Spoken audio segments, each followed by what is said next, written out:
പ്രധാനമന്ത്രി നരേന്ദ്രമോദിയുടെ നോട്ട് നിരോധനം കൊണ്ട് ഏറ്റവും നേട്ടമുണ്ടാക്കിയ കമ്പനിയായ പേടിഎമ്മിന്റെ ഉടമ വിജയ് ശേഖർ ശർമ്മ പുതുവർഷ രാവിലെ നടത്തിയ ആഘോഷത്തിന്റെ വീഡിയോ വൈറലായി.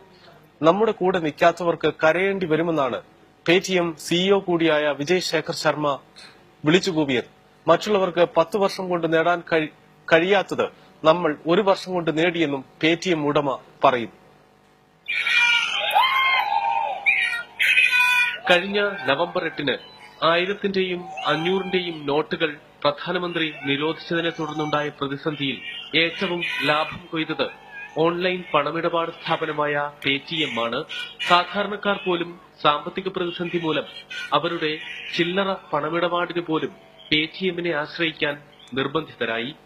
നിരോധിച്ച കറൻസിക്ക് പകരം കറൻസി ഇല്ലാത്ത സാഹചര്യം തുടരുന്നതിനാൽ ഇപ്പോഴും കൊള്ള ലാഭം കൊയ്യുകയാണ് പേടിഎം. ആ കൊള്ളയുടെ ആവേശമാണ് പേടിഎം ഉടമ വിജയ് ശേഖർ ശർമ്മ കമ്പനിയുടെ വാർഷിക ആഘോഷരാവിൽ തന്റെ ജീവനക്കാരോട് കൂവി വിളിച്ചു പറഞ്ഞത്. തങ്ങളുടെ ഒപ്പം നിൽക്കാത്തവർക്ക് കരയേണ്ടി വരുമെന്ന് വിജയ് ശേഖർ ശർമ്മ പറഞ്ഞു.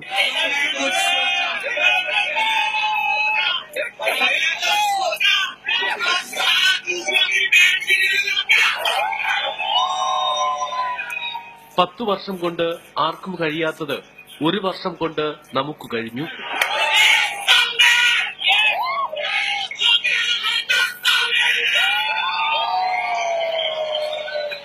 "2017 നമ്മുടേതാണ്, എങ്ങനെ ആവാതിരിക്കുമെന്ന് വിജയ് ശർമ്മ ചോദിച്ചു.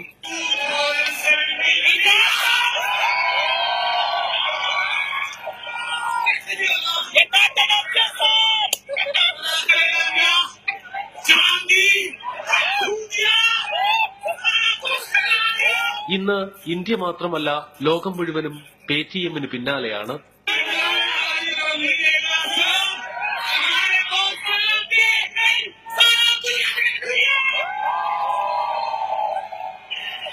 നവംബർ 8-ന് ശേഷം പേടിഎമ്മിനുണ്ടായ വൻ ലാഭത്തിന്റെ സന്തോഷം മുഴുവൻ വിജയ് ശർമ്മ പ്രകടിപ്പിച്ചു. പേടിഎം എന്നാൽ പേ ടു മോദി എന്നാണെന്ന് രാഹുൽ ഗാന്ധി ആരോപിച്ചിരുന്നു. News desk reporter.